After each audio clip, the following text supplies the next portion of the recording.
The supply ship broke into 3 pieces before anyone aboard had time to scream. No warning, no distress call.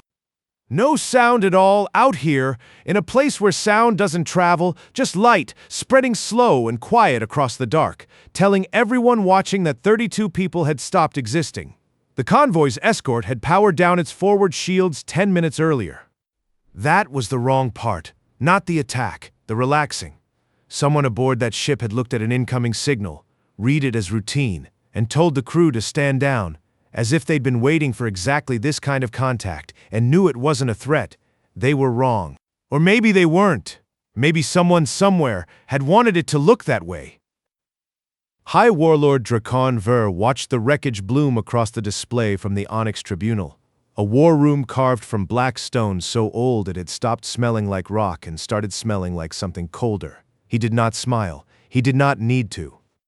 This was a formality, the kind of thing his people did before every real campaign, a probe, a small bite to see if the prey had teeth. Minimal resistance, said the tactical officer at the console beside him, logging the strike. No resistance, Ver corrected. There's a difference.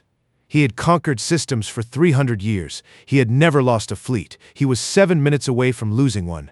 Behind him, his second, Sub-Commander Vex, older than Ver by more than a century, leaned toward the display and frowned at something small.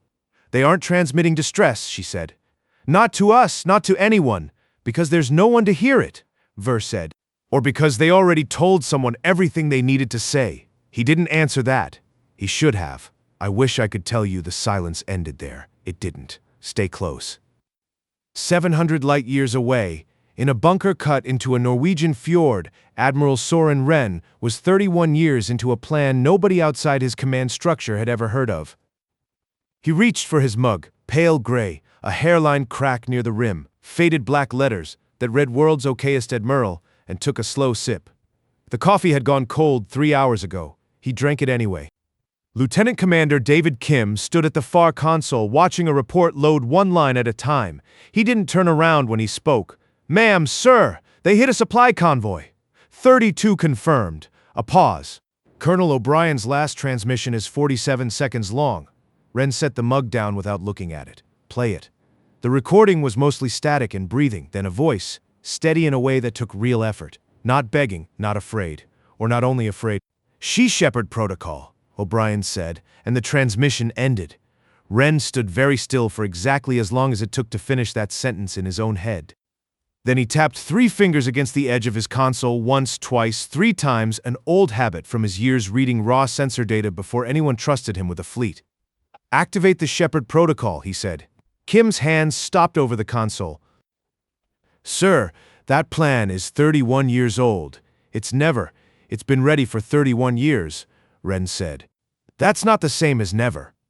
31 years earlier, a much younger Wren had sat in a much smaller room and argued that Earth needed something the Concorde would never see coming, hidden somewhere the Concorde would never think to look. Nobody had believed him enough to cancel the project, and nobody had believed him enough to actually expect to use it. Both of those things had turned out to matter. Kim typed the activation code. The bunker's lights dimmed for half a second as the system routed power somewhere else, somewhere far from Earth, somewhere that had been waiting. 700 light-years from that bunker, in the dust and ice of a dead star system no alien survey had ever mapped, 1,800 ships began to wake up. They had been sitting there for 31 years, long enough that half their original crews had retired. Long enough that Captain Elena Vasquez, who now commanded the 4th Expeditionary Fleet, had been a child the last time anyone outside the program had heard its name. She read the activation order twice before she believed it. All ships, she said into the fleet channel. Warm your drives, we're not hiding anymore. Back in the Onyx Tribunal, Ver had already moved on to the next agenda item, a border dispute 3 systems over, something that actually required his attention, in his estimation. The convoy strike was closed, filed, a test passed, a box checked, a species measured, and found smaller than expected. He didn't know yet that somewhere in a room full of humans, a woman named Valoris would eventually read 4 words that undid 300 years of certainty in the time it took to read them once. He didn't know a clause existed. Nobody in the Dominion did. Nobody had ever needed to read that far into a treaty. Nobody expected to matter. Vex was still watching the display when Ver turned back to it. "You said there's a difference," she said, "between minimal resistance and no resistance." "There is. Then what do you call this?" She gestured at the wreckage, still spreading, still lit from within by something burning slow. "No resistance, no distress call. No warning to anyone." Ver looked at it for a long moment. "I call it quiet," he said. "Quiet species don't fight back." He was wrong about that too. He just hadn't run out of time to learn it yet. 14 minutes after the Shepard protocol activated, the Fourth Fleet's drives came fully online, and the readout on Vasquez's display flipped from dormant to burn in a color nobody on that bridge had ever seen it show before. Vasquez didn't look away from the display as the burn count climbed. 14 minutes of acceleration had turned the Fourth Fleet from a graveyard of dormant hulls into something with a pulse. "Time to intercept?" she asked. 19 hours, said her tactical officer, a woman named Priyanka Ose who'd spent 3 decades pretending this fleet didn't exist to anyone who asked. "We've had eyes on the Zarvathi position that whole time. They haven't moved. They don't think they need to. That was the whole plan. Really. Not speed. Patience. The Zarvathi had built an empire on the assumption that anyone worth watching would show themselves eventually, loudly the way every other species they'd ever met had.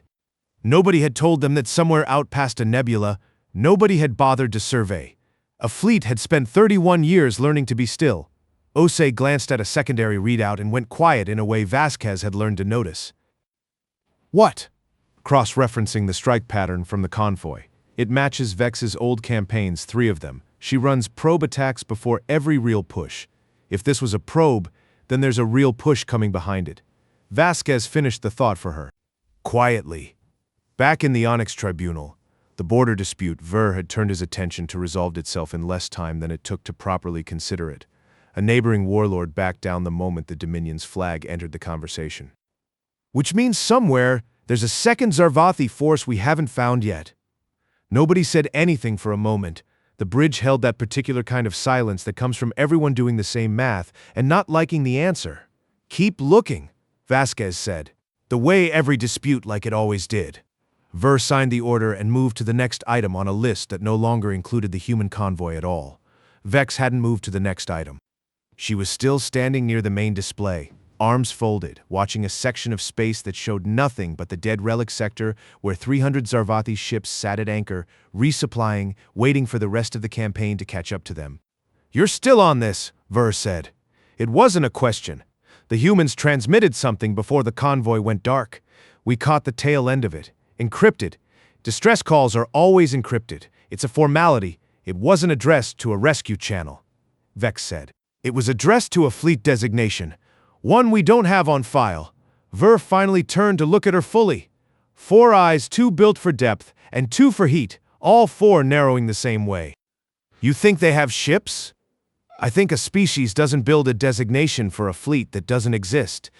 They're a Category 7 Deathworld species," Ver said, the way he might have recited a weather report. "Barely 3 centuries off their own planet. If they had ships worth mentioning, the Concord's registry would list them. Unless," Vex said, "they never told the Concord." Ver laughed, a sound like gravel shifting under a boot. "Then where would they hide a fleet large enough to matter? We would see the drive signatures. We would see the supply lines. A fleet needs a home. He wasn't wrong that a fleet needed a home.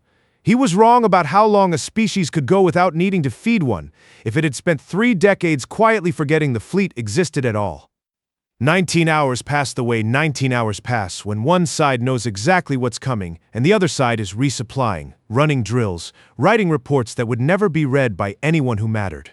At the relic sector, the 300 Zarvathi ships held position in a loose formation around a dead star, close enough to a debris field that their sensors treated the background clutter as routine.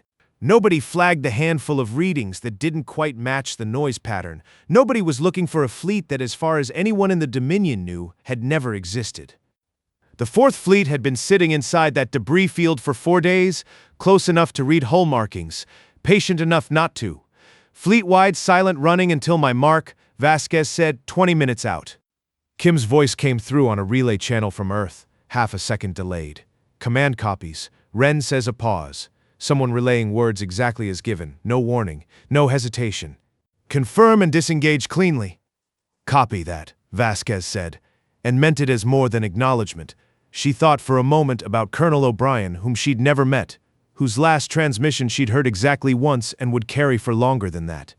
32 people. She didn't say the number out loud.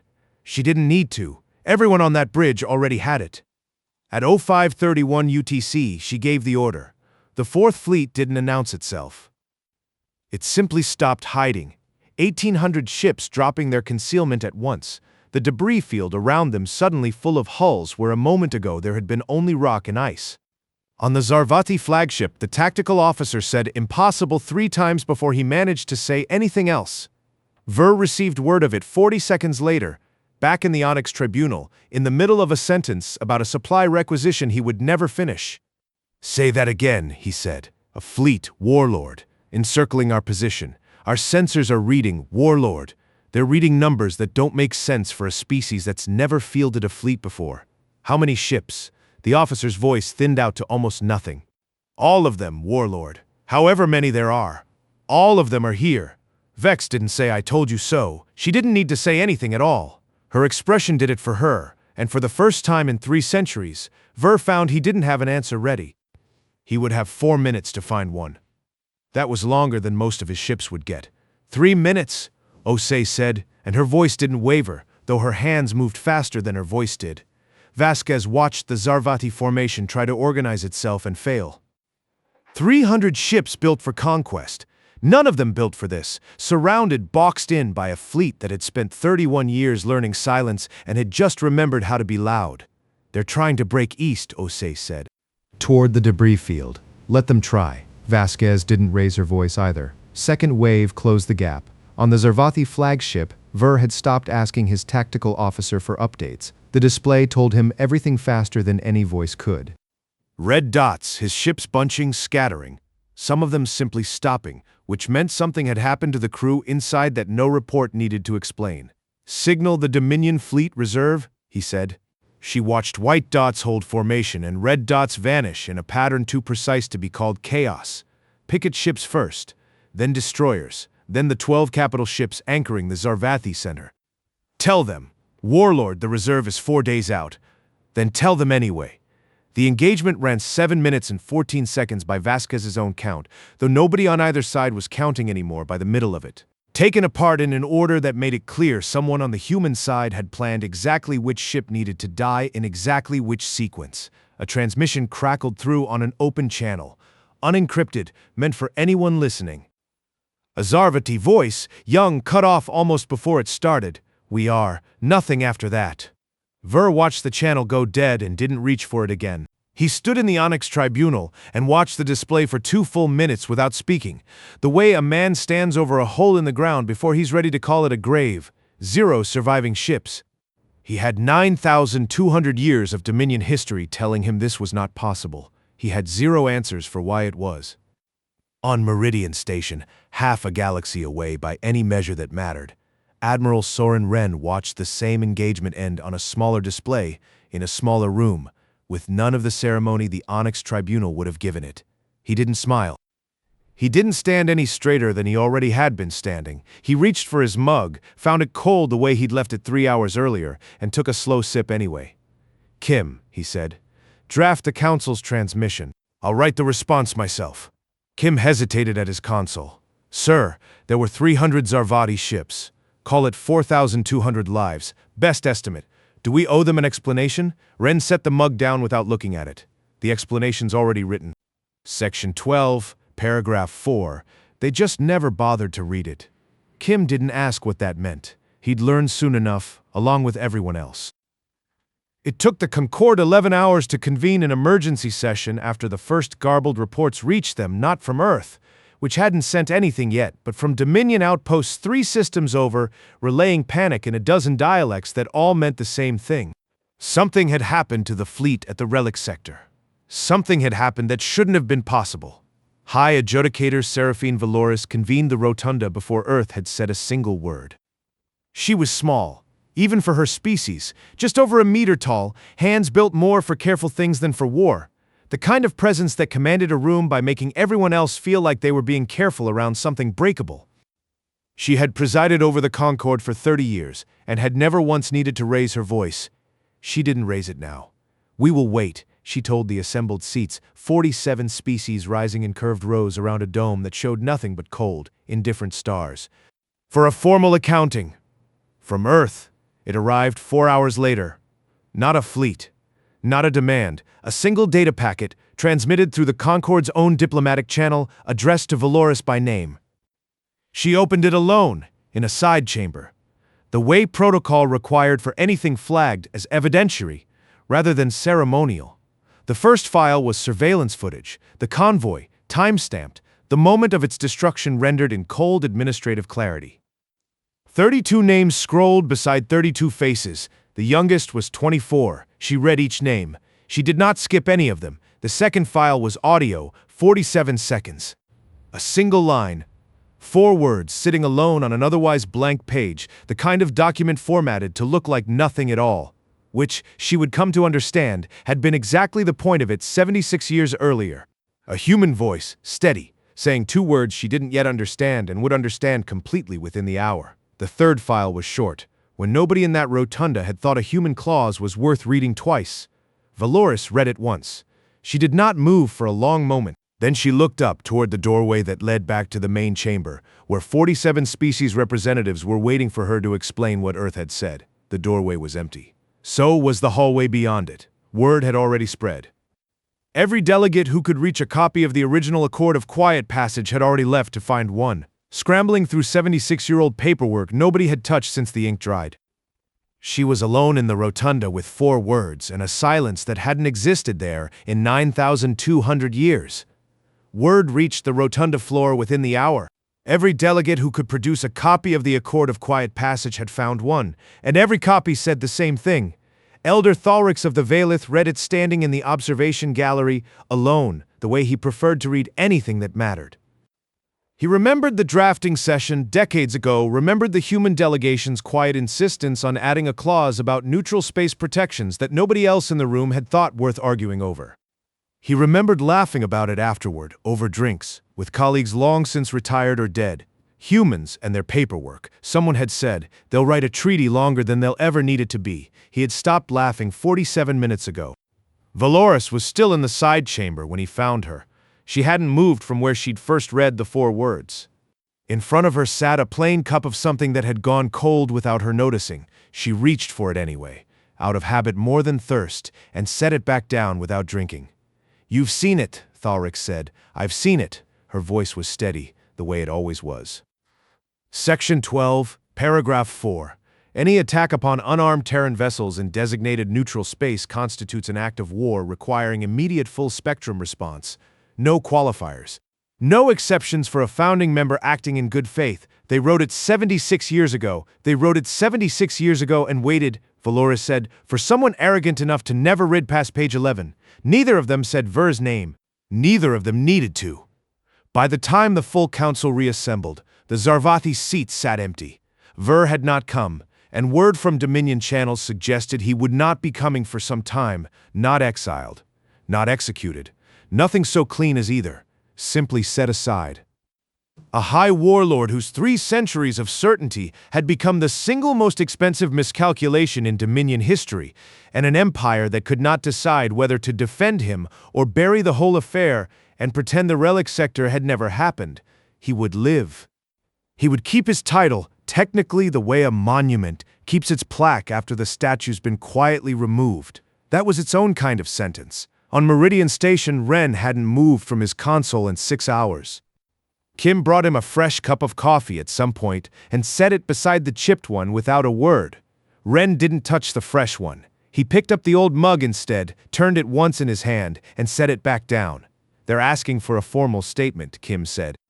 "From you personally. Give them 1 line. Sir, the council wants 1 line." Ren said again, and this time Kim didn't argue. He wrote it himself. In the plain administrative language the whole plan had been built on from the start, and sent it through the same channel that had carried the data packet 6 hours earlier. No warning given. No warning needed. Kim read it over his shoulder before it went out. "That's it. After everything. That's the whole point of it," Ren said. "We never needed more than that."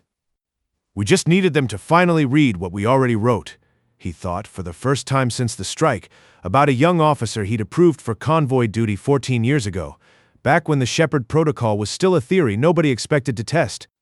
He didn't say the name out loud. Somewhere in the casualty file, it was already written down, along with 31 others, each one a person who hadn't asked to be the reason an empire finally learned to read the fine print. He picked the mug back up. The crack near the rim caught the light from the display, the way it always did, a small flaw in something that had otherwise held up fine for 14 years. Vasquez's report came through not long after the relic sector fully cleared, the Fourth Fleet already withdrawing back toward the dead system that had hidden it for 3 decades, patient as ever, ready to disappear again the moment this was finished. "Command," she said, on a private channel meant only for Ren. "Was this ever about winning?" "No," Ren said. "It was about making sure nobody ever had to ask that question twice." The Concorde did not celebrate. Valoris sat alone in her chamber for 11 minutes after the session ended, turning the same 4 words over in her mind before she finally rose and went to tell the remaining delegates that the Concorde would survive this. Quietly. There was no formal resolution, no vote, no ceremony marking the day 32 convoy passengers became the reason a 9,000-year empire learned the difference between reading a treaty and understanding it. The way it survived everything by pretending, eventually, that it hadn't been quite this close to not surviving at all. Nobody would speak of Section 12, Paragraph 4 again after this year. Some clauses, once read aloud, didn't need repeating. They just needed to have been read once, by the right person at the right moment.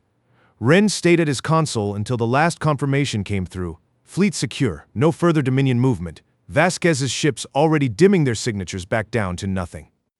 Only then did he stand, finally the old limp in his leg settling in the way it always did after too many hours in one position. He set the mug down on the console's edge.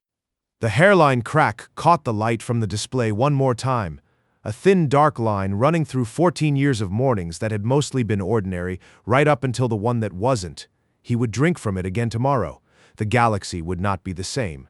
But the mug-chipped, cold ordinary would still be here. That was the whole point of it. He turned off the display, and the room went quiet, the way rooms do when there's finally nothing left that needs saying.